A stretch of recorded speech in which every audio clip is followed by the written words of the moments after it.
LB Nagar పరిధిలోని హయత్ నగర్ మండలం హన్మగల్ ముదిరాజు కాలనీలో భూముల వివాదం ఉద్రిక్తతకు దారితీసింది.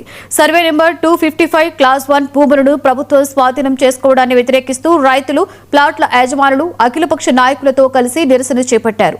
పేదల హక్కులను కాపాడాలని, బాధితులకు న్యాయం చేయాలని బీజేపీ నాయకులు డిమాండ్ చేశారు. అయితే సర్వే నెంబర్ 255 మొత్తం కూడా ప్రభుత్వ భూమేనని, రైతులకు చట్టపరమైన హక్కులు లేవని ఆర్డీఓ శ్రీనివాసరెడ్డి స్పష్టం చేశారు. బాధితుల నుండి ఫిర్యాదులు అందితే ప్రభుత్వం దృష్టికి తీసుకువెళ్తామని అన్నారు.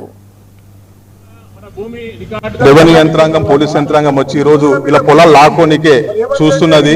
గత ప్రభుత్వము గాని ఈ ప్రభుత్వం గాని మొత్తం దళితుల పొలాల మీద పడి ఈ ప్లాట్లు ఉన్న దాదాపు 300-400 మంది ప్లాట్లలో గాని రైతులు గాని చాలా ఇబ్బంది పడుతున్నారు. వాళ్ళకి గుంజుకొని వస్తారు. ఈ 250 సర్వే నెంబర్ మొత్తంగా వచ్చేసి 75 ఎకరాల పొలము, 75 ఎకరాలు దాదాపు 50 ఎకరాల రూపాయలు ఆల్రెడీ ఇండ్లు అయిపోయినాయి. దాదాపు 1 సార్లు పట్టా అని చెప్పేసి 90-70 కోట్ల ఇచ్చారు. ఇది దాదాపు 56 నుంచి 60 కబ్జాలో ఉండి దీన్ని కాసు చేస్తున్నాము. మనం బోర్లు వేసుకున్నాము, వ్యవసాయం చేస్తున్నాము, పన్నులు కట్టినాము. తర్వాత 1 సార్లు ఇచ్చి పట్టి పైసలు పట్టి ఇచ్చారు. మెమోరాండం ఉంది, కాసు చేస్తున్నట్టు కూడా దీని మీద రాసింది. 56 ఎకరాల భూములలో కూడా రైతులు ఇదే సాగు చేసుకుంటూ అమ్మిరు. మొత్తం టోటల్ ఇండ్లు అయిపోయినాయి. మేము కూడా దీంట్లో కొంత భూమి అంతో ఎంతో అమ్ముకున్నాము. ఉన్నోళ్ళు మొత్తం కలిసి ఒక 500 మంది దీని మీద ఆధారపడింది.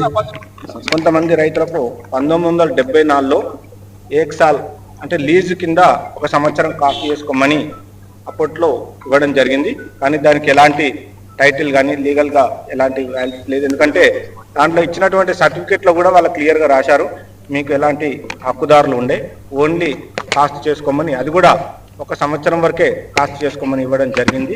దాని తర్వాత మరి ప్రభుత్వ ఆధీనంలోనే ఉన్నది. 1984-85 నుంచి కూడా ప్రభుత్వ ఆధీనంలో ఉంది.